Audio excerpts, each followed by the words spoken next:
Rapau. Oi. Tidak. Kopi setengah rapau. Kita kopi. Kami abuh sekali. Lama bana kalau lah kau berhutang ke ya lama ya. Tak dapat jawab dah kalau lah berhutang ya. Ada kan nama buat asa, tapi berasa Kasih. buku nak petang tu.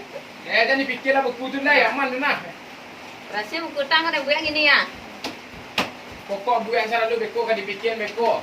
Lah. Mandu. Kau Nah, berhutang lu. berasa buku malang gini ya. Jangan lagi ni proyek nak keluar dah kuat. Orang asal kuat kacau gini masa doanya. Ah, ya nak sah dah. Beko kau Kadang-kadang kawan botak masih anak dah laki bini dia kawan mah. sabar selalu. Lah. Lah, kau demo gaji kau dan bayar kau dan lagi bonus banyak lah. Tanam lah kawan dia masih anak laki bini kadang hutang pak ya. Ngadia lah beko tibo kau kawan dia kau nak hutang salah lain katai je lain dia. Oi dah. Yalah sobok kau semua baru hutang lah sobok. Jadi hutang lain. Jadi pacu tak dengar dah ni.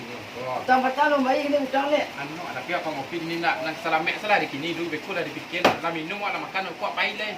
Dia Orang lapor kau lagi ke ceko hutang terus sana ni ke ceko. lampuan sa ka buku lama lu. Hidup pe pandai ngini lampuan salah. Kau keluar proyek di timang dah siap dibayar. Di pangkarian pe dolar tu ah. Ni nak hutang kan. Nak salah benda-benda lah apa lu. Makan lah, nak kali makan salah. Lai.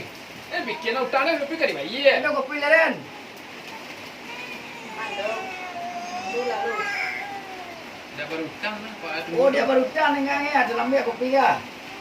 Kau lagi berasa buku gini ya mandu. Tapi proyek lu berdua betul le bagaman. Apa salah lu? Buat salah lu beko lu hutang kau. Dah lu jadi diminum hutang lah minta je orang apa ah. Oh. Nak masuk dia jangan dibuat gini lu. Biasa hutang le dua. Oh, laki keluar mah. Lakinya. Biasa hutang le dah. Pasal hutang beko nak jalan minum lu beko salah hutang dah. Dah minum lu. Dia pok ni lu. Ho. Kadai sana semua kadai hutang. Hutang. Hutang kau kadai bayar kau dia kena nanti. Dipikirlah satu. Dah banyak hutang dah. Ya nak tak dah.